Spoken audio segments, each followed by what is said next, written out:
Solution में आपका स्वागत है। हम क्लास 12th की फिजिक्स का चैप्टर 12 पढ़ रहे हैं जिसका नाम है परमाणु, और ये इस चैप्टर का तीसरा वीडियो लेक्चर है। इससे प्रीवियस क्लासेस में हम लोगों ने डाल्टन का परमाणु सिद्धांत, रदरफोर्ड का परमाणु सिद्धांत और बोर का परमाणु सिद्धांत डिस्कस किया था। और दूसरी वीडियो लेक्चर में कुछ कैलकुलेशन वाले पार्ट हम लोगों ने देखे थे कि NB त्रिज्या कौन सी होगी, इलेक्ट्रॉन का वेग कितना होगा और ऊर्जा कितनी होगी, ये सब कुछ हमने देख लिया था। ठीक है, और इस क्लास में हम लोग पढ़ेंगे बहुत ही इंपॉर्टेंट टॉपिक हाइड्रोजन स्पेक्ट्रम। और हाइड्रोजन स्पेक्ट्रम पढ़ने से पहले हमें इसमें अवशोषण संक्रमण और उत्सर्जन संक्रमण के बारे में पढ़ना पड़ेगा। तो पहले अवशोषण संक्रमण हम लोग समझ लेते हैं क्या होता है। अवशोषण संक्रमण होता क्या है? जब परमाणु के किसी इलेक्ट्रॉन को ऊर्जा मिल जाती है तो वो इलेक्ट्रॉन क्या करता है, अपनी उस मूल कक्षा को छोड़कर जिसमें वो होता है, वो उसको छोड़कर अपनी से ऊपर वाली कक्षा में चला जाता है। अपनी ऊपर वाली कक्षा में चला जाता है, इसी को बोलते हैं अवशोषण संक्रमण। अब यहां सवाल ये आता है कि परमाणु को ऊर्जा आखिर मिलेगी कैसे? देखिए, परमाणु को ऊर्जा या तो हम हीट के रूप में दे सकते हैं, उसको बैटरी के द्वारा ऊर्जा दे सकते हैं, या उस पर फोटोन मतलब प्रकाश डाल के ऊर्जा दे सकते हैं। ये कुछ तरीके होते हैं परमाणु के इलेक्ट्रॉन को ऊर्जा देने के। तो जैसे ही इनको ऊर्जा मिलती है वो अपना कक्षा को छोड़कर ऊपर वाली कक्षा में चले जाते हैं। इसे बोलते हैं अवशोषण संक्रमण। अवशोषण का मतलब होता है एब्जॉर्ब करना, ग्रहण करना। वो इलेक्ट्रॉन क्या करता है, ऊर्जा को ग्रहण करता है और अपनी कक्षा को छोड़कर ऊपर वाली कक्षा में कूद जाता है। इसे बोलते हैं अवशोषण संक्रमण। ठीक, जैसे मैं यहां पर अगर ऊर्जा स्तर बनाऊं तो कुछ इस टाइप से बनेंगे। देखिए, ये ऊर्जा स्तर, ये ऐसे बनेंगे ऊर्जा स्तर। मैं यहां ऊर्जा स्तर बनाता हूं।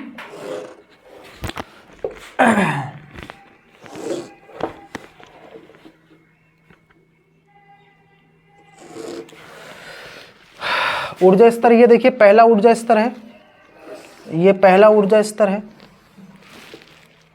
ठीक, ये है पहला ऊर्जा स्तर। अगर मैं इस वाले ऊर्जा स्तर की बात करूं तो इस वाले ऊर्जा स्तर में जो ऊर्जा होती है वो कितनी होती है? पहले ऊर्जा स्तर में -13.6 इलेक्ट्रॉन वोल्ट पहले में इतनी होती है ना। अगर मैं दूसरे की बात करूं, और जैसे जैसे हम ऊपर जाते हैं इन ऊर्जा स्तरों के बीच की जो दूरी है वो घटती जाती है। ये अब देखिए थोड़ा और पास आ जाएगा। ये आप लोग उसके स्केल से बनाएंगे तो बिल्कुल ये परफेक्ट बनेगा।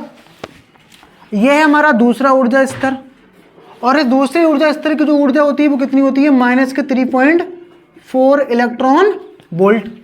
ऐसे यहां पर कौन सा होगा? तीसरा ऊर्जा स्तर होगा।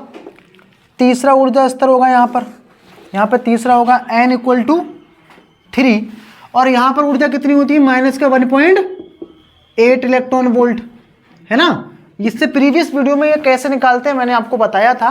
क्या कॉन्सेप्ट होता है? पहली ऊर्जा में इतनी होता है आयनन विभव, मतलब इलेक्ट्रॉन निकालने के लिए। और ऊपर अगर हम बढ़ेंगे तो चौथा ऊर्जा स्तर मिलेगा। चौथा हमें यहाँ पर ये ऊर्जा स्तर मिलेगा। ये देखिए चौथा मिला, और ये इसका मान हो जाएगा n = 4, और ये क्या हो जाएगा?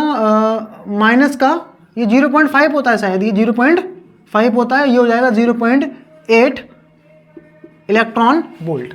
और उसके बाद ऊपर पांचवी मिलेगी कक्षा, छठी मिलेगी, और लगभग ये जो कक्षाएं होती हैं एक दूसरे पे बाद में ओवरलैप कर जाती हैं। ठीक है, तो ये हो गया हमारा अवशोषण संक्रमण। तो होता क्या है, आप सपोज करिए जैसे कोई इलेक्ट्रॉन ये पहली कक्षा में घूम रहा था। कहाँ घूम रहा था? पहली कक्षा में। इस इलेक्ट्रॉन को ऊर्जा मिल गई, तो जैसे यहाँ पर ये पहली कक्षा में कोई इलेक्ट्रॉन होगा, ठीक है, तो ये इलेक्ट्रॉन होगा क्या, जैसे इसको ऊर्जा मिलेगी तो ये इलेक्ट्रॉन अपनी इस वाली कक्षा में नहीं रहेगा। कहाँ पहुँचेगा? ये अपने से ऊपर वाली कक्षा में कूदेगा। हो सकता है वो दूसरी में चला जाए, हो सकता है तीसरी में चली जाए, चौथे में चली जाए, कहीं पर भी जा सकता है ये। ठीक है, तो जैसे मैंने मान लिया ये कहाँ पहुँच गया, ये पहुँच गया कौन सी कक्षा में? ये पहुँच गया दूसरी कक्षा में।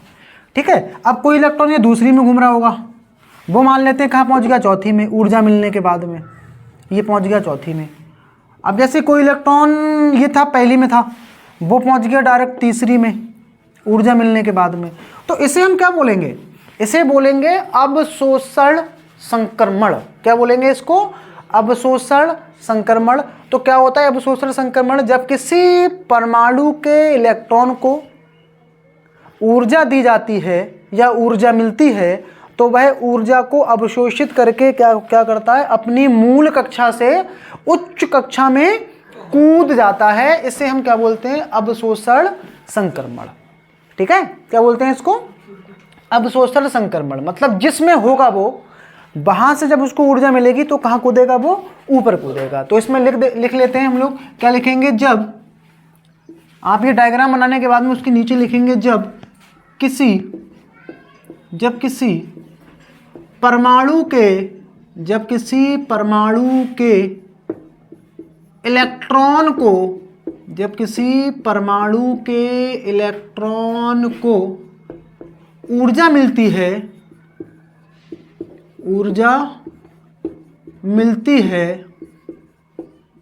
तो ऊर्जा हम इसको कैसे दे सकते हैं?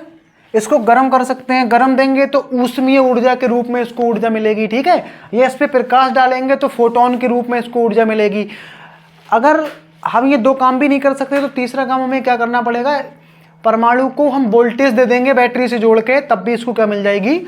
ऊर्जा मिल जाएगी। ठीक है, ऊर्जा मिलती है तब इलेक्ट्रॉन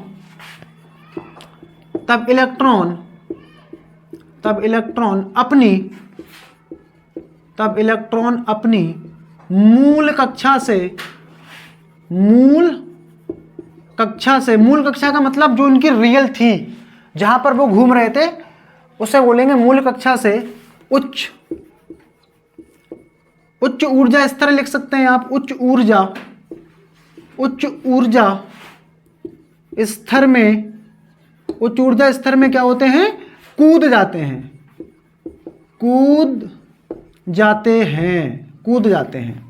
इसे ही क्या कहते हैं? अवशोषण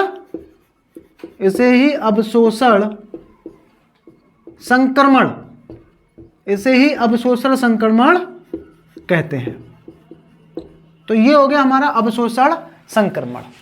ठीक है, हाइड्रोजन स्पेक्ट्रम पढ़ने से पहले हमें अवशोषण संक्रमण और उत्सर्जन संक्रमण पढ़ना पड़ेगा। ठीक है, तो अवशोषण संक्रमण समझ में आ गया होगा। जब किसी परमाणु को ऊर्जा दी जाती है तो वो इलेक्ट्रॉन क्या करते हैं? ऊर्जा को ग्रहण करते हैं और अपनी मूल कक्षा से उच्च ऊर्जा स्तर में कूद जाते हैं। इसी को हम लोग क्या बोलते हैं? अवशोषण संक्रमण। उसके बाद हमें इसका अपोजिट पढ़ना है, उत्सर्जन संक्रमण। क्या पढ़ना है? उत्सर्जन संक्रमण। उसके बाद हम इसमें पढ़ेंगे अवशोषण उत्सर्जन के बाद इसमें हमें पढ़ना है उत्सर्जन संक्रमण। देखिए, उत्सर्जन संक्रमण क्या होता है? अवशोषण का मतलब होता है ग्रहण करना, उत्सर्जन का मतलब होता है रिलीज करना। ठीक है, तो जो इलेक्ट्रॉन ऊर्जा को अवशोषित कर रहे हैं वही इलेक्ट्रॉन ऊर्जा को उत्सर्जित भी करेंगे। क्या करेंगे?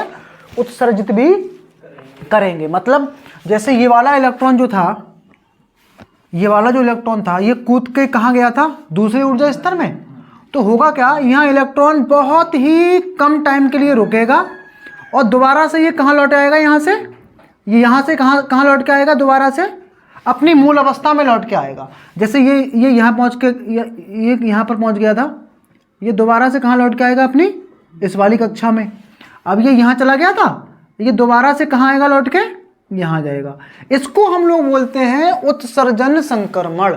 मतलब जो इलेक्ट्रॉन ऊर्जा का अवशोषण करते हैं वो इलेक्ट्रॉन ऊर्जा को उत्सर्जित भी करते हैं और दोबारा अपनी मूल कक्षा में वापस लौट आते हैं। ठीक है, और ये जो रुकते उच्च ऊर्जा स्तर में केवल 10⁻⁻8 सेकंड तक रुकता है और दोबारा कहाँ आता है? लौट के अपनी कक्षा में लौट के आता है। ठीक, अब यहाँ सोचने वाली बात यह है, जब इसने ऊर्जा ली थी तो ऊपर गया था अवशोषण करके, जब ये ऊर्जा को रिलीज करेंगे, ऊर्जा को उत्सर्जित करेंगे, तो जो ऊर्जा उत्सर्जित होगी, जो ऊर्जा को ये छोड़ेंगे, जो ऊर्जा रिलीज करेंगे, ये वो ऊर्जा जो हमारी होती है वो विद्युत चुंबकीय तरंगों के रूप में होती है। और उसी के आधार पर अभी हम पढ़ने वाले हैं इसमें हाइड्रोजन स्पेक्ट्रम। ठीक, हाइड्रोजन स्पेक्ट्रम में से ही कोई ना कोई विकिरण हमें क्या होने वाला है? प्राप्त होगा। आगे हम पढ़ेंगे। तो इसमें क्या होता है? जब किसी इलेक्ट्रॉन को ऊर्जा दी जाती है तो वह अपनी उच्च ऊर्जा स्तर में चले जाते हैं और वहां क्षण भर रुकने के पश्चात दोबारा क्या होते हैं, अपनी मूल अवस्था में लौट आते हैं, अपनी मूल कक्षा में लौट आते हैं। और यहां पर ये जो उत्सर्जन होता है ऊर्जा का, ये विद्युत चुंबकीय तरंगों के रूप में होता है। ठीक, और इस घटना को हम लोग क्या बोलते हैं, उत्सर्जन संक्रमण। क्या बोलते हैं इसको, उत्सर्जन संक्रमण। तो 2 लाइनें पहले इसमें लिख लेते हैं, फिर इसमें डिस्कस करेंगे हम लोग हाइड्रोजन स्पेक्ट्रम। तो क्या होता है ये,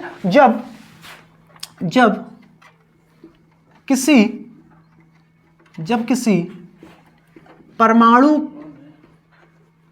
के इलेक्ट्रॉन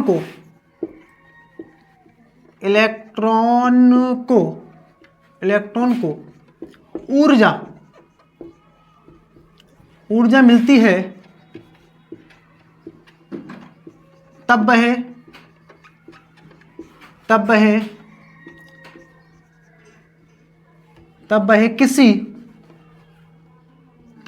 किसी उच्च ऊर्जा स्तर में चला जाता है और पुनः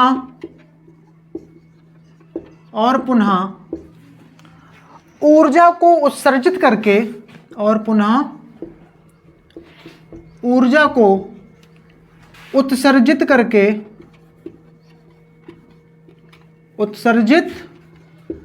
करके अपनी मूल कक्षा में लौट आता है, मूल कक्षा में लौट आता है। इसे ही क्या कहते हैं, इसे ही बेटा क्या बोला जाता है, इसे ही उत्सर्जन, ऊर्जा को उत्सर्जन कर रहा है ना, इसलिए इसे ही उत्सर्जन संक्रमण कहते हैं। ठीक है। अब यहां पर ये जो ऊर्जा को उत्सर्जित करेगा, हम जानते हैं ना तो ऊर्जा हम नष्ट कर सकते हैं, ना ही ऊर्जा उत्पन्न कर सकते हैं। तो यहां पर ये जो ऊर्जा हमारी उत्सर्जित होगी, ये विद्युत चुंबकीय तरंगों के रूप में उत्सर्जित होगी हमारी। ठीक है, और इसी आधार पर बेटा हम लोग पढ़ने वाले हैं अगला टॉपिक इसमें, हाइड्रोजन स्पेक्ट्रम, जो कि एग्जामिनेशन के लिए बेटा काफी इंपॉर्टेंट है। तो पहले आप क्या करेंगे, पहले इतना नोट करेंगे उत्सर्जन संक्रमण को, फिर उसके बाद हम लोग इसमें डिस्कस करेंगे हाइड्रोजन स्पेक्ट्रम। आगे हमें इसमें पढ़ना है हाइड्रोजन स्पेक्ट्रम, और हाइड्रोजन स्पेक्ट्रम एग्जामिनेशन के पॉइंट ऑफ व्यू से काफ़ी इंपॉर्टेंट टॉपिक है। हाइड्रोजन स्पेक्ट्रम से रिलेटेड कुछ ना कुछ 1 नंबर 2 नंबर जैसा भी हो सकता है, कुछ ना कुछ एग्जाम में ज़रूर पूछा जाता है इससे। ठीक, तो पहले समझ लेते हैं कि हाइड्रोजन स्पेक्ट्रम क्या होता है। अभी हम लोग पढ़े थे उत्सर्जन संक्रमण और अवशोषण संक्रमण। ठीक है, क्या होता है, जब हम किसी परमाणु को क्या देते हैं, ऊर्जा देते हैं, तो उसके जो इलेक्ट्रॉन होते हैं वो उत्तेजित हो जाते हैं। उत्तेजित मतलब अपनी मूल कक्षा को छोड़ के कहाँ पहुँच जाते हैं, उच्च कक्षा में पहुँच जाते हैं। और जब वो उच्च कक्षा से नीचे लौट रहा होता है ना, तो ऊर्जा को क्या करता है, उत्सर्जित करता है। वो जो ऊर्जा उत्सर्जित होती है उससे कुछ निश्चित तरंगदैर्घ्य का प्रकाश प्राप्त होता है, निश्चित तरंगदैर्घ्य का प्रकाश प्राप्त होता है। और इसी निश्चित तरंगदैर्घ्य के प्रकाश को हम लोग क्या बोलते हैं, हाइड्रोजन स्पेक्ट्रम। बस आपको यहाँ पर इतना ऐड करना है, यहाँ पर हम किसकी बात करेंगे, हाइड्रोजन के परमाणु की। ठीक है, जब हाइड्रोजन को ऊर्जा दी जाती है तो इसके जो इलेक्ट्रॉन होते हैं वो क्या होते हैं, एक ही इलेक्ट्रॉन होता है फिलहाल इसमें। इलेक्ट्रॉन जो होता है वो क्या होता है, उत्सर्जित हो जाता है, उत्तेजित हो जाता है। और जब वह उच्च ऊर्जा स्तर से निम्न ऊर्जा स्तर में लौट रहा होता है, तब कुछ निश्चित तरंगदैर्घ्य का प्रकाश प्राप्त होता है। इस निश्चित तरंगदैर्घ्य के प्रकाश को ही हम लोग क्या बोलते हैं, हाइड्रोजन स्पेक्ट्रम कहते हैं। ठीक है, अब ये डिपेंड ये करेगा कि वो जो इलेक्ट्रॉन लौट रहा है वो कहाँ से लौट रहा है, कि पहले मतलब दूसरी कक्षा से लौट रहा है कि तीसरी से लौट रहा है, और चौथी से कौन सी कक्षा में लौट रहा है, इस पर डिपेंड करेगा। ठीक, उसी आधार पर हम अभी ये बनाएंगे इसका हाइड्रोजन स्पेक्ट्रम। तो पहले इसमें लिख लेते हैं हम लोग, लिख लेते हैं, फिर इसके बाद बनाते हैं हाइड्रोजन स्पेक्ट्रम। इसमें लिखा है जब हाइड्रोजन को ऊर्जा दी जाती है तो उसके इलेक्ट्रॉन उत्तेजित हो जाते हैं।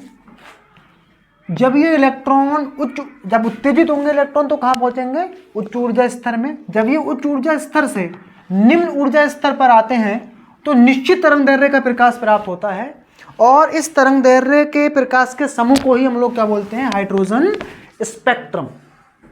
अब इसमें हाइड्रोजन जब हम स्पेक्ट्रम बनाएंगे तो इलेक्ट्रॉन, हमें यह देखना पड़ेगा कि इलेक्ट्रॉन कौन सी कक्षा से कौन सी कक्षा में लौट के आ रहा है। इसी आधार पर हमें क्या होती है, कुछ अलग अलग तरंग दैर्ध्य के प्रकाश प्राप्त होते हैं। ठीक, तो वो हमें पता चलेगा हाइड्रोजन स्पेक्ट्रम जब हम बनाएंगे। पहले आप इसको नोट करेंगे, फिर बनाते हैं इसमें हाइड्रोजन स्पेक्ट्रम। तो इसमें बनाते हैं हम लोग हाइड्रोजन स्पेक्ट्रम। हाइड्रोजन स्पेक्ट्रम बनाने से पहले हमें कुछ शब्दों को एक लाइन से याद रखना है। ठीक है, सबसे पहला है इसमें लाइमन। क्या याद रखना है? लाइमन। नंबर 2 पे है बामर। बामर, लाइमन, बामर। और नंबर 3 है फिर पास्चन। पास्चन। और नंबर 4 है इसमें ब्रैकेट। ब्रैकेट। और लास्ट में है फुंड। ये आपको सीरीज याद रखनी है और क्रम से याद रखना है। अगर आपने इनको इधर उधर कर दिया तो फिर हाइड्रोजन स्पेक्ट्रम गलत हो जाएगा। आपकी 5 उंगलियां हैं, 5 पे आप याद रख सकते हैं। Lyman, बामर, Paschen, bracket, फुंड। Lyman, बामर, Paschen, bracket, फुंड। ये 5 प्रकार की सीरीज अभी हम बनाने वाले हैं यहाँ पर। ठीक है, लाइमन, बामर, पास्चन, ब्रैकेट, फुंड। इनका क्रम का बहुत बड़ा महत्व है। अगर आपने इनके क्रम को अदला बदली कर दी तो फिर गलत हो जाएगा। ठीक, लाइमन, बामर, पास्चन, ब्रैकेट, फुंड, इनका क्या मतलब है अभी मैं आपको दिखाता हूँ। ठीक, तो बनाते हैं इसका हाइड्रोजन स्पेक्ट्रम। देखिए हाइड्रोजन स्पेक्ट्रम में यहाँ बनाता हूँ। तो ये हाइड्रोजन स्पेक्ट्रम में मैंने यहाँ पर ऊर्जा स्तर बनाए हैं। ठीक है, और इसमें हमारा ये वाला जो है ये पहला ऊर्जा स्तर है। ये n बराबर 1 हो जाएगा, ये पहला ऊर्जा स्तर है। और अगर मैं इसमें ऊर्जा की बात करूं तो यहाँ कितनी होती है? -13.6 इलेक्ट्रॉन वोल्ट, है ना। ये पहला है। और ये हमारा दूसरा ऊर्जा स्तर है, n बराबर 2, और यहाँ पर ऊर्जा होती है -3.4 इलेक्ट्रॉन वोल्ट। ये तीसरा ऊर्जा स्तर है, इसका मान होगा n बराबर 3 और -1.5, लगभग 5 होता है इलेक्ट्रॉन वोल्ट। और ये चौथा ऊर्जा स्तर है n बराबर 4 और इसका मान होता है -0.8। ऐसे अगर ऊपर जाएंगे तो ये 5वां मिलेगा हमको। ठीक है, ये 5वां ऊर्जा स्तर हो जाएगा, ये 6ठा हो जाएगा। ऐसे करते करते ये ऊर्जा स्तर क्या होते हैं, एक दूसरे पर ओवरलैप कर जाते हैं और ये अनंत तक, मैंने मान लिया कि अनंत तक है। इसमें कहाँ तक है? अनंत तक मैंने यहाँ पर ऊर्जा स्तर ले लिए हैं। ठीक, और 4 ऊर्जा स्तरों की ऊर्जा दिखा दी है। आप चाहो तो 5वीं की भी निकाल सकते हो। -13.6 को 25 से भाग करेंगे तो आपको 5वीं की, 4थी की, 6ठी की, जिसकी भी निकालनी है निकल जाएगी। ठीक है, मैंने यहाँ 4 तक दिखाए हैं बस। अब हाइड्रोजन स्पेक्ट्रम देखिए होगा क्या। ये पहला देखिए ऊर्जा स्तर है। कौन सा ऊर्जा स्तर है? पहला ऊर्जा स्तर है। अगर कोई इलेक्ट्रॉन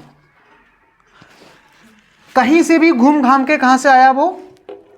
कहीं से भी आ सकता है। कहां से आ सकता है वो? हो सकता है कि दूसरे से आए, हो सकता है वो इलेक्ट्रॉन हमारा तीसरा ऊर्जा स्तर से आए, हो सकता है कि वो चौथे से आए, है ना। हो सकता है कि इलेक्ट्रॉन उच्च ऊर्जा स्तर से किस में लौट के आएगा? पहले ऊर्जा स्तर में।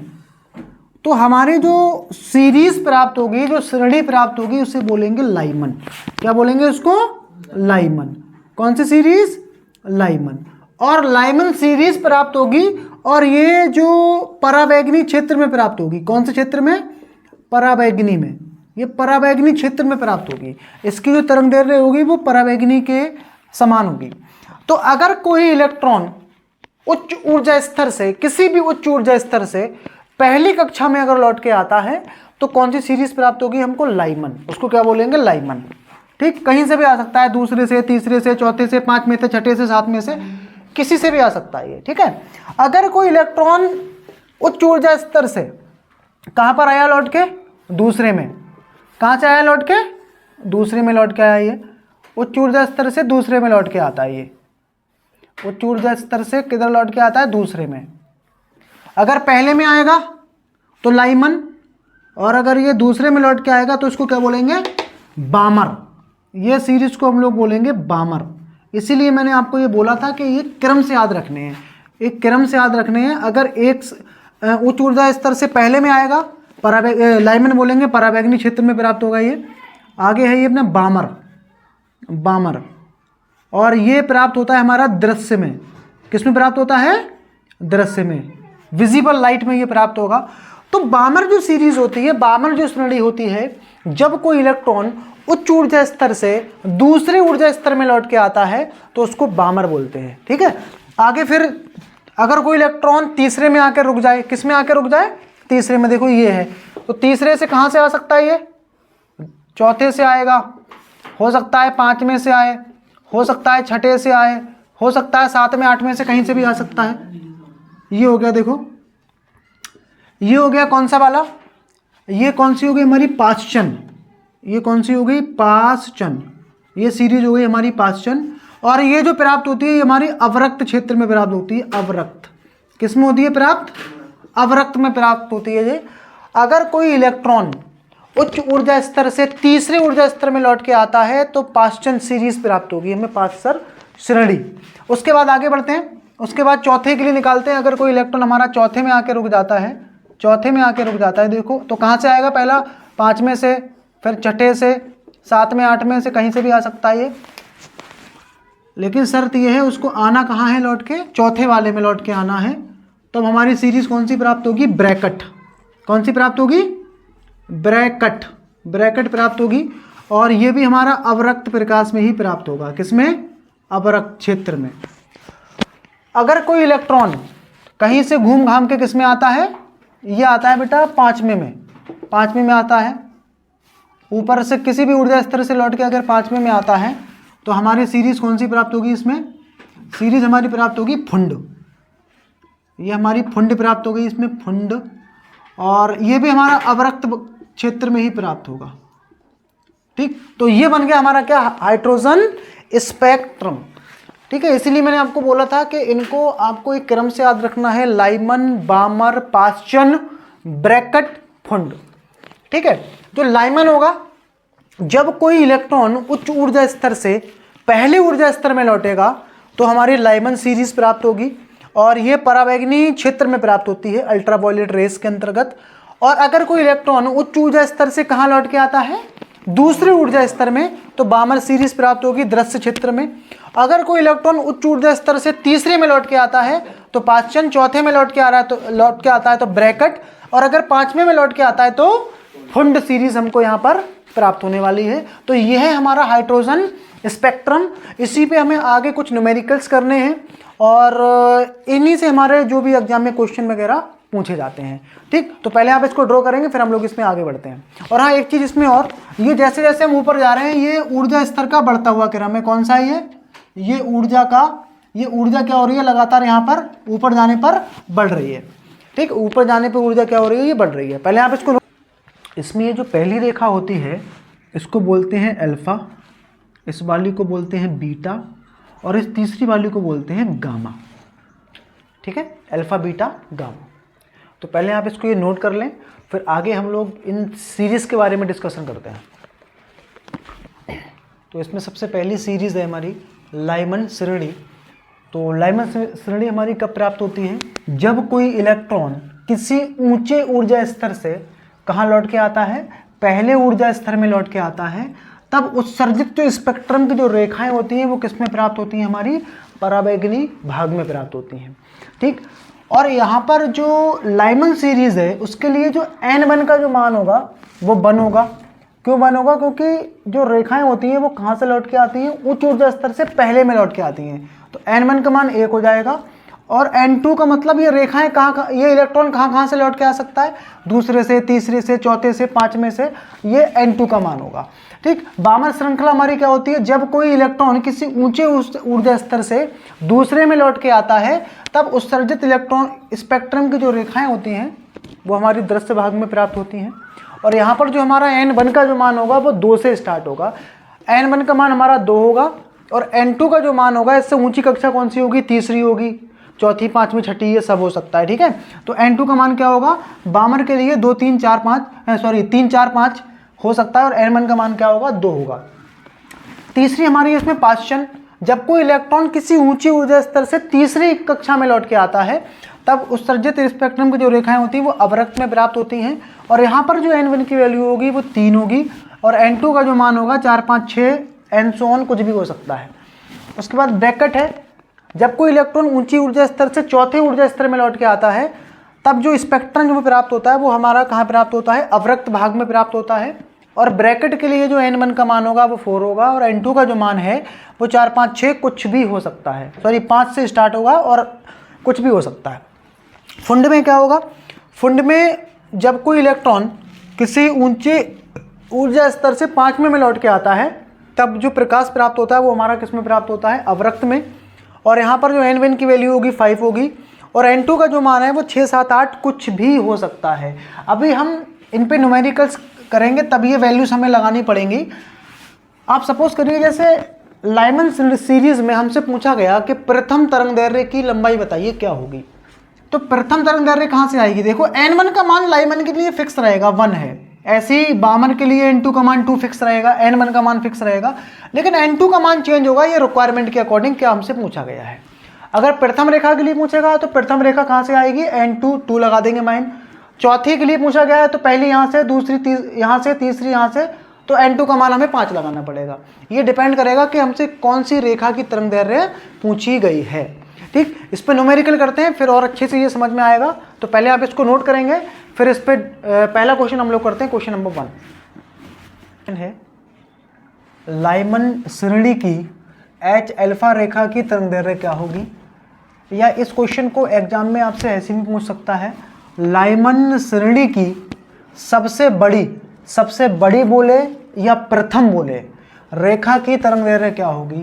सबसे बड़ी पूछे या प्रथम पूछे या H अल्फा पूछे, तो हमें कौन सी तरंगदैर्घ्य निकालनी है, प्रथम तरंगदैर्घ्य निकालनी है। और किसके लिए निकालनी है, लाइमन के लिए।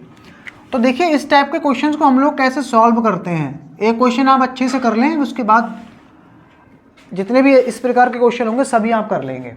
सीरीज कौन सी है, लाइमन। कौन सी सीरीज है, ये है लाइमन श्रेणी है ये। ठीक, लाइमन श्रेणी।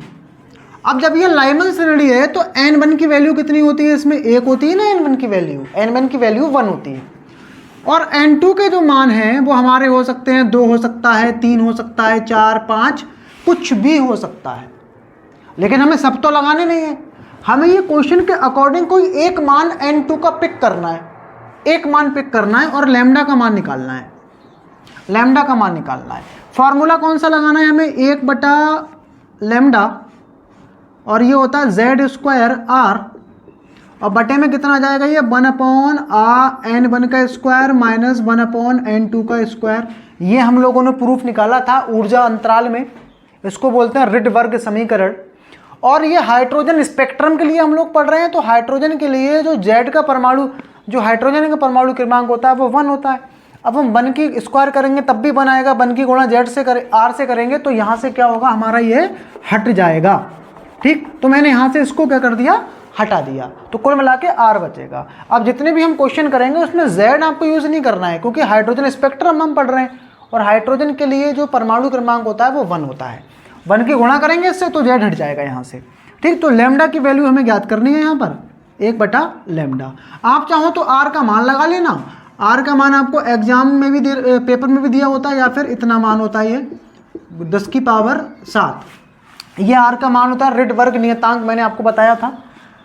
अगर आप R का मान लगाना नहीं चाहते हो तो R के पदों में आंसर निकाल लें आप। फिलहाल मैं क्या कर रहा हूँ, R का मान नहीं लगा रहा हूँ, आप चाहो तो लगा देना, कोई मैटर नहीं करता है, मैंने लगा दिया है।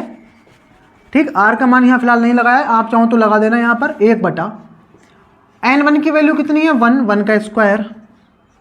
अब n2, या n2 का मान कौन सा लें, 2 लें, 3 लें, 4, 5, कौन सा मान लेना पड़ेगा, एक ही मान हमें लेना पड़ेगा। और आपसे चाहे H अल्फा का मान पूछे, सबसे बड़ी तरंगदैर्घ्य पूछे, या प्रथम तरंगदैर्घ्य का मान पूछे, ये सब एक ही बात है।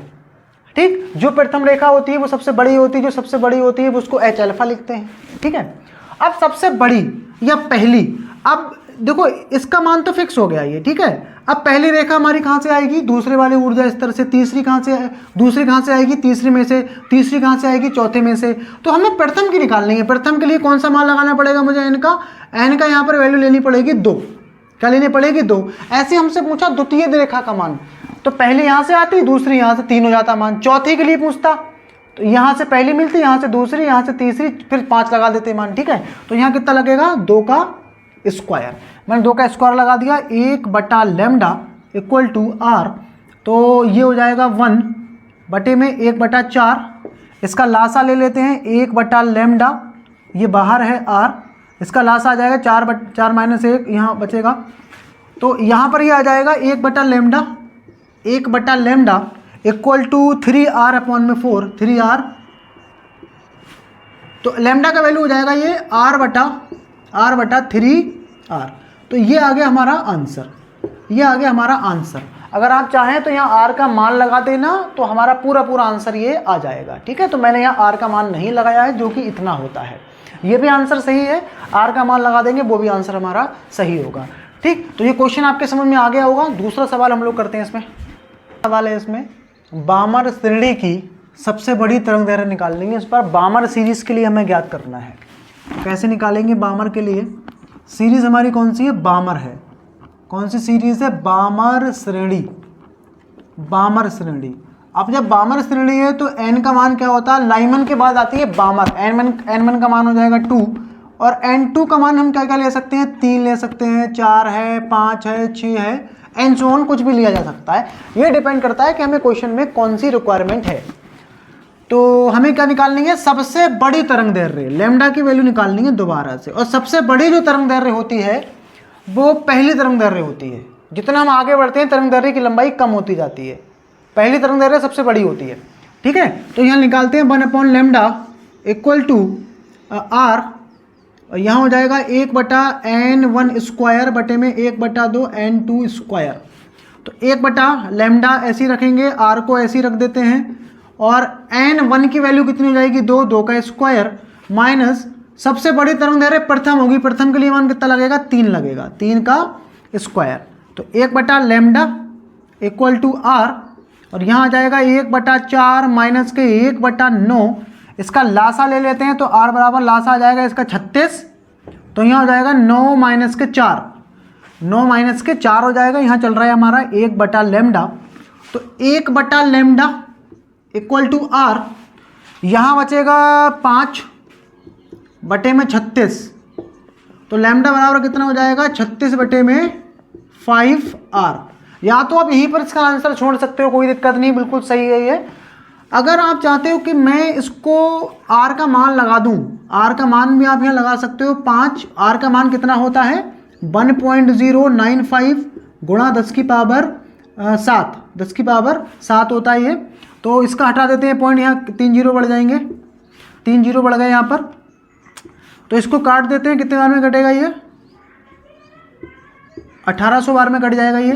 तो ये आ गया 1800 बटे में 1097, 1097 पावर हो जाएगी 10 की पावर माइनस की 7, 10 की पावर ये माइनस की 7 हो जाएगी। अब इसको भाग कर देते हैं, पहले ये देख लेते हैं, सही कटाइए। तो ये कितने बार में कटेगा, गलत कट गया लग रहा है ये कितने बार में आएगा कट के, ये आएगा 5 सत्ते 35, 5 दूनी 10, 7200 आएगा ये कट के। ये आ गया हमारा 7200। अब इसको इससे भाग कर देते हैं, कितना आ गया, कितना आएगा ये भाग होने के बाद में, 1097 को हमें डिवाइड करना है, 7200 को डिवाइड करना है 1097 से। कितने बार में कटेगा साहब, ये 6 बार में कट जाएगा। तो 6 सत्ते 42, हासिल लगे 4, 6 निम्मा 54 और 4 58, और 6 एकम 6। तो ये कितना बचेगा 8, यहाँ बचेगा 1, यहाँ बचेगा 6, पॉइंट लगाएंगे, 1 जीरो और उतारेंगे। अब ये जाएगा 5 बार में, तो 5 सत्ते 35, हासिल लगेंगे 3, और 5 निम्मा 45 और 3 48, और 5 एकम 5।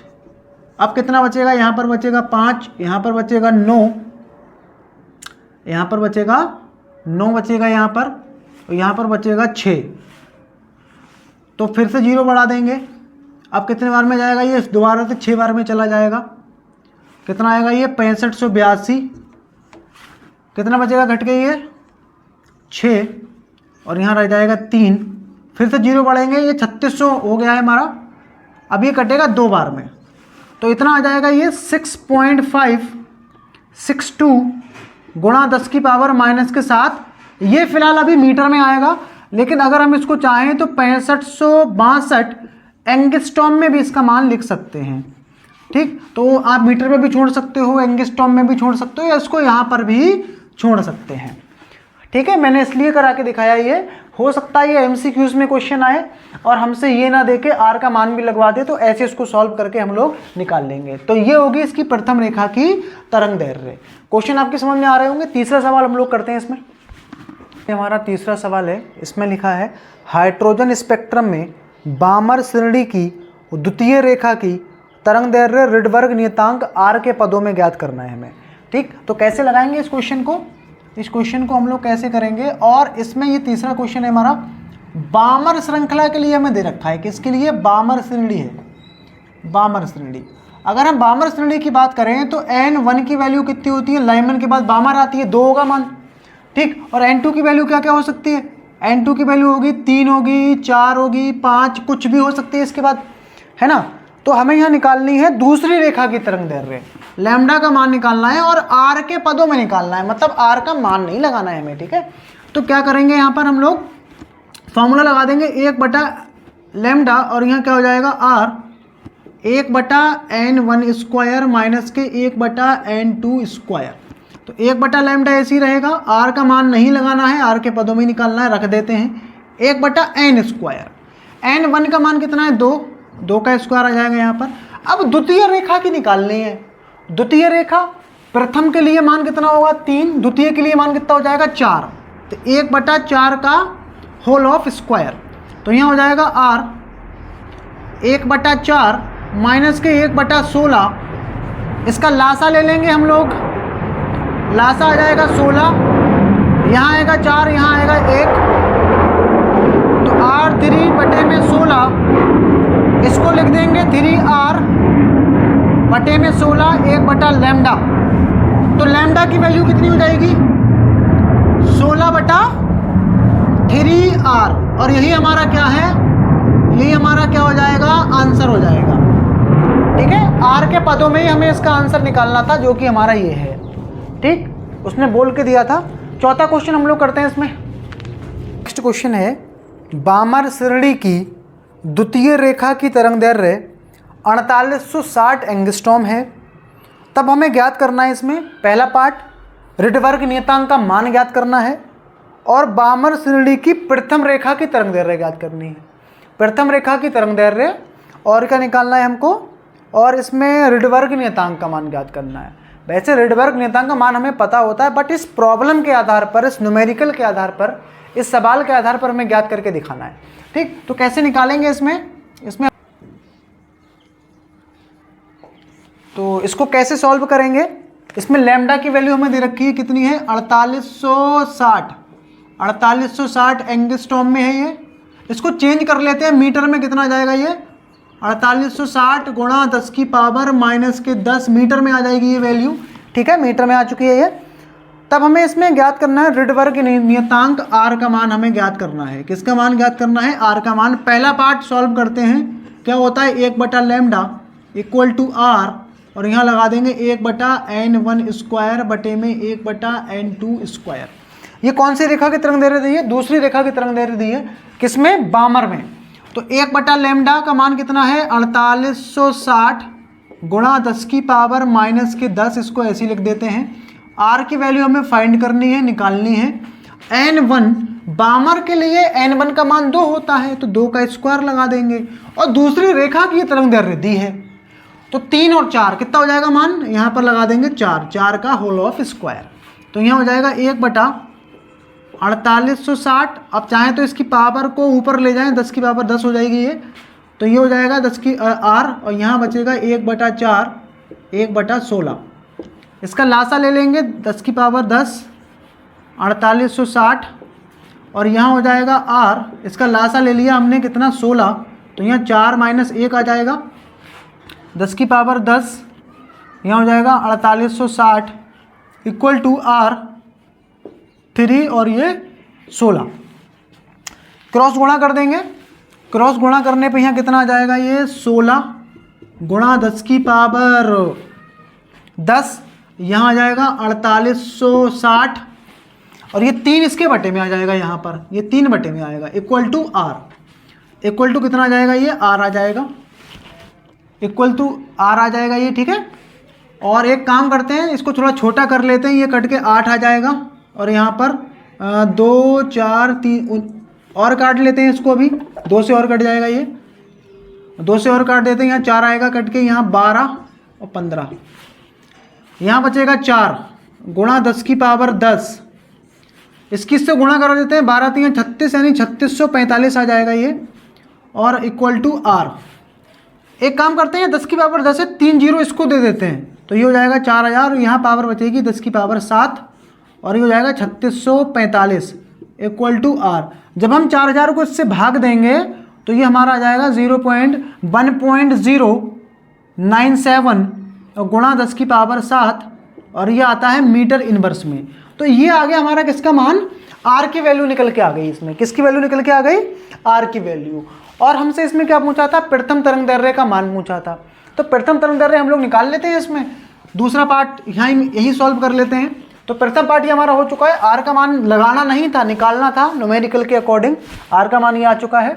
दूसरे पार्ट में हमें क्या निकालना है, प्रथम रेखा की तरंग दैर्ध्य। अब प्रथम रेखा की तरंग दैर्ध्य निकालनी है बामर में ही, तो n1 का मान तो 2 होगा और n2 का मान कितना हो जाएगा, ये 3 हो जाएगा, ठीक, कितना हो जाएगा, मान 3 हो जाएगा। तो लैम्डा का मान निकालना है 1/λ और ये हो जाएगा R। आप चाहो तो R का मान लगा देना, वरना छोड़ देना, उसको मत लगाना R का मान, 1/n1 स्क्वायर और ये 1/n2 का होल ऑफ स्क्वायर। मैंने यहाँ लगा दिया फार्मूला, यहाँ लगा देते हैं 1/λ, R को ऐसे ही रखते हैं, 1 यहाँ हो जाएगा 2 का स्क्वायर माइनस 1/3 का स्क्वायर, तो ये हो जाएगा R, यहाँ कितना हो जाएगा, ये R हो जाएगा R, और ये हो जाएगा 1/4 माइनस के 1/9, लासा लेंगे इसका 36 लासा हो जाएगा, 9 माइनस के 4 और बाहर चल रहा है ये R, तो ये बचेगा 5R बटे में 36, यहाँ 1/λ की वैल्यू आएगी, तो लैम्डा बराबर क्या हो जाएगा, ये 36 बटे में 5R, और यही हमारा क्या है, आंसर हो जाएगा। आप चाहो तो R का मान लगा लेना यहाँ पर,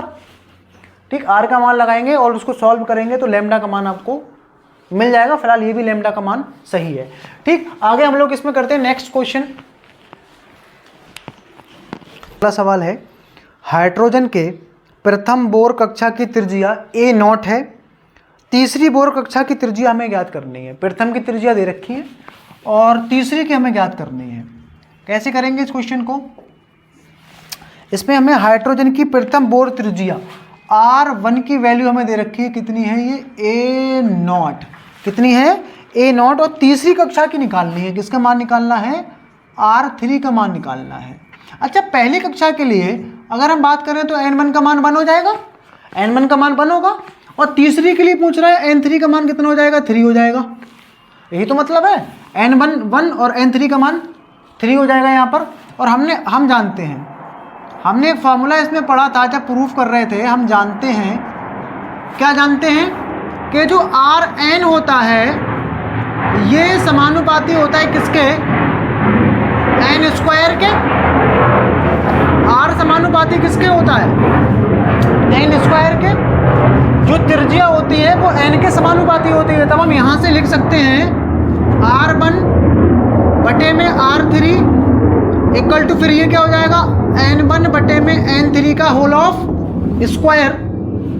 R1 की वैल्यू हमें दे रखी है A0, R3 हमें ज्ञात करना है, n1 की वैल्यू है 1 और n3 की वैल्यू है 3, इसका क्या लगा देंगे, होल ऑफ स्क्वायर। A0 बटे में R3 इक्वल टू 1/9, तो R का मान आ जाएगा, ये R3 का मान हो जाएगा 9A0, 9A0।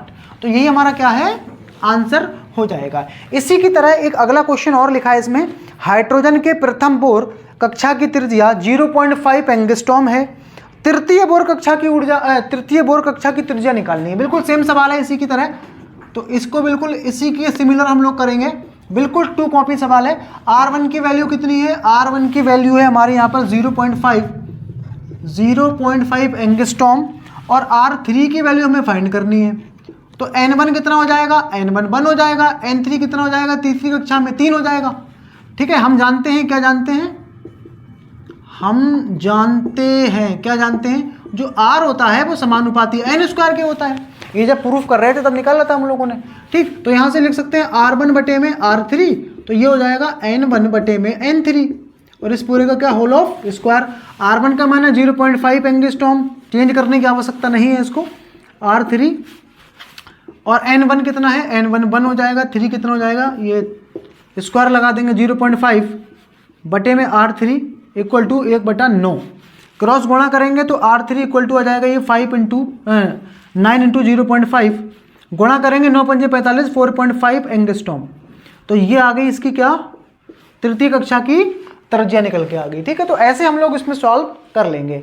आई होप आपके ये दोनों सवाल समझ में आए होंगे। ठीक है, तो अगला क्वेश्चन हम लोग करते हैं। इसमें अगला सवाल है, इसमें लिखा है किसी उत्तेजित हाइड्रोजन परमाणु के इलेक्ट्रॉन की ऊर्जा हमें दे रखी है -3.4 इलेक्ट्रॉन वोल्ट। इस इलेक्ट्रॉन का कोणीय संवेग हमें ज्ञात करना है। ठीक, या इसी क्वेश्चन को एक दूसरी तरीके से भी पूछ सकता है। हाइड्रोजन परमाणु की उत्तेजित अवस्था में इलेक्ट्रॉन की ऊर्जा दी है हमें -3.4 इलेक्ट्रॉन वोल्ट। इलेक्ट्रॉन का कोणीय संवेग हमें ज्ञात करना है और हाइड्रोजन परमाणु की Nवीं कक्षा में ऊर्जा हमें दे रखी है। अगर ये ऊर्जा नहीं भी दी होती तब भी हमें पता होता है कि इतनी ऊर्जा होती है हाइड्रोजन के Nवीं कक्षा में किसी भी इलेक्ट्रॉन की। तो कैसे निकालेंगे इसको देखिएगा। देखिए कैसे करेंगे इस सवाल को। इस सवाल को कैसे करेंगे? इस सवाल को हमें करना पड़ेगा हाइड्रोजन की Nवी, हाइड्रोजन की Nवी कक्षा में इलेक्ट्रॉन की ऊर्जा, Nवी कक्षा में इलेक्ट्रॉन की ऊर्जा कितनी होती है? ऊर्जा Nवी कक्षा में इलेक्ट्रॉन की ऊर्जा कितनी होती है? En बराबर -13.6 बटे में n स्क्वायर, ये इलेक्ट्रॉन वोल्ट, इतनी ही होती है ना ऊर्जा। Nवी कक्षा में हाइड्रोजन के किसी भी इलेक्ट्रॉन की ऊर्जा इतनी होती है। लेकिन हमें कितनी दी गई है ऊर्जा? दिए गए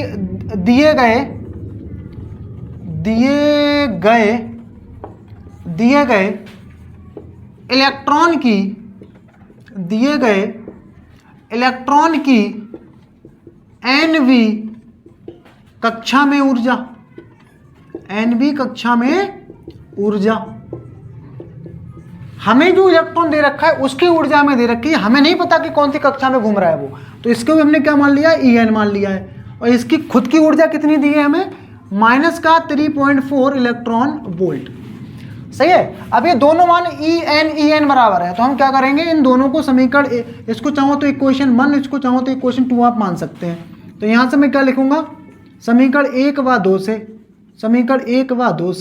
तो समीकरण 1 हमारा क्या है? -13.6 बटे में n स्क्वायर इक्वल टू -3.4, तो माइनस से माइनस कैंसिल आउट कर देंगे, तो 13.6 बटे में आ जाएगा ये 3.4 इक्वल टू n स्क्वायर। इसके पॉइंट से पॉइंट उड़ा देते हैं, तो ये n स्क्वायर बराबर आ जाएगा 136 बटे में 34। अब इसको हमें क्या करना है? भाग करना है। कै बार में कटेगा ये? कितने बार में कटेगा ये? 34 चौक, 4 चौक 16, हाथ से लगा 1, 4 तियाँ 12 और 1 13। ये कै बार में कट जाएगा? ये हमारा कट रहा है 4 बार में। तो n स्क्वायर बराबर आ जाएगा 4, तो n बराबर आएगा वैसे ये प्लस माइनस के 2, लेकिन माइनस में कभी हो नहीं सकता कोई भी कक्षा, तो प्लस का केवल 2 लिख देंगे हम लोग यहाँ। तो वो जो भी इलेक्ट्रॉन है जिसकी ऊर्जा इतनी है, वो दूसरी कक्षा में घूम रहा है। वो इलेक्ट्रॉन कौन सी कक्षा में घूम रहा है? दूसरी कक्षा में। और वैसे भी आप समझ सकते हो कि पहली कक्षा में, दूसरी कक्षा में ऊर्जा होती है -3.4। ठीक, अब हमें क्या निकालना है? कोणीय संवेग। क्या निकालना है? कोणीय संवेग निकालना है। कोणीय संवेग का फॉर्मूला क्या होता है? कोणीय संवेग बराबर होता है एन एच बटे में 2 पाई, एन एच बटे में 2 पाई। अब यहाँ वैल्यूज लगा देते हैं हम लोग। एन का मान अभी निकाल के बैठे हैं, एन का मान कितना है 2, लगा दिया। एच की वैल्यू कितनी होती है 6.6 गुणा 10 की पावर माइनस के 34 बटे में 2, और पाई का मान कितना होता है 3.14, लगा दिया यहाँ पर। यहाँ पर एक जीरो बढ़ा के इस पॉइंट से पॉइंट हम लोग कैंसिल कर देंगे, 2 से 2 काट देंगे, तो ये आ जाएगा 660 बटे में 314 और गुणा 10 की पावर माइनस के 34। तो यहाँ पर ये कितना आ जाएगा, 2 बार में कट जाएगा, ये 2 बार में कितना आएगा, फिर 2 बार में कट के ये 628 32 बचेगा, और फिर ये एक बार में जाएगा 2.1 गुणा 10 की पावर माइनस के 34, ये आएगा जूल इंटू सेकेंड। और यही हमारा क्या आ गया, इसका आंसर आ गया। ठीक, तो इस टाइप के क्वेश्चन हम लोग ऐसे ट्राई कर लेंगे, और ये काफ़ी बार प्रीवियस ईयर में रिपीट हो चुका है। ठीक, तो एक लास्ट क्वेश्चन हम लोग इसमें और कर लेते हैं। ठीक, तो करते हैं लास्ट क्वेश्चन, पहले आप इसको नोट करेंगे। लास्ट क्वेश्चन है, हाइड्रोजन परमाणु की निम्नतम अवस्था में इलेक्ट्रॉन की ऊर्जा हमें दी है -13.6 इलेक्ट्रॉन वोल्ट। एक 12.75 इलेक्ट्रॉन वोल्ट ऊर्जा का फोटोन हाइड्रोजन परमाणु के एक इलेक्ट्रॉन द्वारा निम्नतम ऊर्जा स्तर में अवशोषित किया जाता है। हाइड्रोजन परमाणु किस ऊर्जा स्तर तक उत्तेजित होगा? और आगे हमें इसमें बताना है लाइमन श्रेणी की दूसरी और बामन श्रेणी की दूसरी तरंग दैर्ध्य के मान ज्ञात करने हैं। ठीक है, तो कैसे करेंगे इस क्वेश्चन को, लगाएंगे इस क्वेश्चन को। तो इसमें हमें क्या दिया है, देखिए इस क्वेश्चन में हमको क्या दे रखा है, इलेक्ट्रॉन की हमें ऊर्जा दी है, इलेक्ट्रॉन की ऊर्जा, इलेक्ट्रॉन की ऊर्जा कितनी ऊर्जा दी है हमें इलेक्ट्रॉन की, इसमें ऊर्जा दे रखी है -13.6 इलेक्ट्रॉन वोल्ट। इतनी ऊर्जा इलेक्ट्रॉन की होती है, मतलब अगर इतनी ऊर्जा हम उसको देंगे तो वो इलेक्ट्रॉन क्या करेगा, अपनी कक्षा को छोड़ के ऊपर वाली कक्षा में चला जाएगा। ठीक, तो इसको ऊर्जा दी कितनी गई है फोटोन के रूप में 12.75। फोटोन की ऊर्जा हमें दे रखी है यहाँ पर, फोटोन की ऊर्जा कितनी है 12.75 इलेक्ट्रॉन वोल्ट। इतनी उसको मिलनी चाहिए थी और इतनी इसको दी गई है। तो इलेक्ट्रॉन की कुल ऊर्जा, इलेक्ट्रॉन की कुल ऊर्जा कितनी हो जाएगी, कुल -13.6 और प्लस कितना कर दूंगा मैं इसमें 12.75, तो कितना बचेगा ये 13.6 में से क्या करेंगे 12.75 को हम लोग माइनस कर देंगे, यहाँ पर 5 बचेगा और यहाँ पर 8 बचेगा, पॉइंट लगाएंगे, यहाँ पर कितना बचेगा हमारा यहाँ इतना बचेगा, और ये माइनस में आ जाएगी हमारी 0.85 इलेक्ट्रॉन वोल्ट। ठीक, इलेक्ट्रॉन वोल्ट हो गई है। तो इतनी ऊर्जा अभी है उसके पास, तब हमें ये देखना है कि वो कहाँ तक, कौन सी ऊर्जा स्तर तक उत्तेजित होगा। तो उसके लिए हम लोग क्या करेंगे, n का मान ज्ञात करेंगे, तभी तो पता चलेगा हमें कौन सी कक्षा में वो पहुंच जाएगा। तो उसके लिए हम लोग क्या करते हैं, हाइड्रोजन के लिए दे रखा है इसमें, हाइड्रोजन के NV, हाइड्रोजन की NV कक्षा में इलेक्ट्रॉन की ऊर्जा कितनी ऊर्जा होती है इलेक्ट्रॉन की, ये होती है En इक्वल टू कितनी होती है ये ऊर्जा, ये होती है आपकी -13.6 बटे में n स्क्वायर और ये EV मतलब इलेक्ट्रॉन वोल्ट। इतनी ऊर्जा होती है और है कितनी उसके पास, En का मान है कितना -0.85 इलेक्ट्रॉन वोल्ट है ना, इतना है उसके पास। तो इन दोनों को बराबर रख लेंगे, हम चाहें तो इनको समीकरण 1 और 2 से डिनोट कर सकते हैं, समीकरण 1 व 2 से, समीकरण 1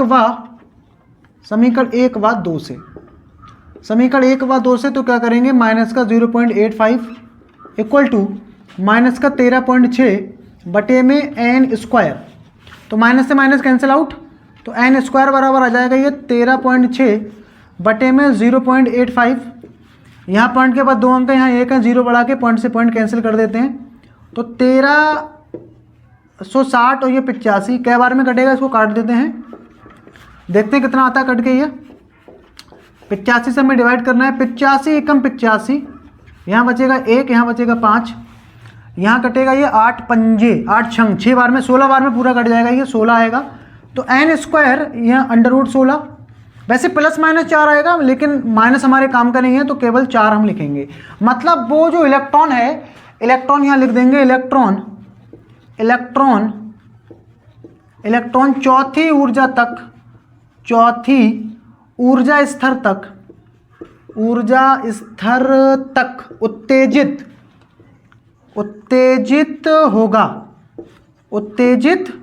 होगा। ठीक है। उसके बाद इसमें हमसे पूछा था लाइमन श्रेणी की दूसरी और बामन श्रेणी की दूसरी तरंग दैर्ध्य का मान हमें ज्ञात करना था, वो आप खुद भी निकाल सकते हो। ठीक है। तो लाइमन के लिए दूसरी का मान पूछा है, तो लाइमन के लिए n1 का मान 1 हो जाएगा, n2 का मान 3 हो जाएगा। ठीक है। और बामन के लिए दूसरी का मान कितना हो जाएगा, दूसरी रेखा के लिए n1 का मान होता है 2 और n2 का मान कितना लगा देंगे, 4 लगा देंगे, तो हमें दोनों आंसर मिल जाएंगे। ये आपको खुद ही सॉल्व करना है। ठीक। और इस प्रकार ये हमारा जो चैप्टर है, चैप्टर 12, ये निपट चुका है। अभी हमारे सिलेबस में 2 चैप्टर बाकी हैं, एक परमाणु और एक इसमें हम पढ़ेंगे सेमीकंडक्टर, वो चैप्टर 14 है। लास्ट यूनिट, इकलौती यूनिट हमारी 8 नंबर की है, वो हम लास्ट चैप्टर में डिस्कस करेंगे। और अब हम इसमें जो है चैप्टर 13 की शुरुआत करेंगे, जिसका नाम है नाभिक और परमाणु। दोनों के दोनों चैप्टर हमारे एक ही यूनिट के अंतर्गत आते हैं, जो कि 8 नंबर की पूरी यूनिट है और एक चैप्टर हमारा इसमें निपट चुका है। अगर वीडियो आपको पसंद आई हो तो वीडियो को लाइक शेयर कमेंट कर दें, और अगर आप चैनल पर नए हो तो चैनल को सब्सक्राइब कर लें, जिससे कि कोई भी नोटिफिकेशन आए तो आप तक पहुंच जाए। तो मिलेंगे नेक्स्ट वीडियो में, अब तक के लिए थैंक यू।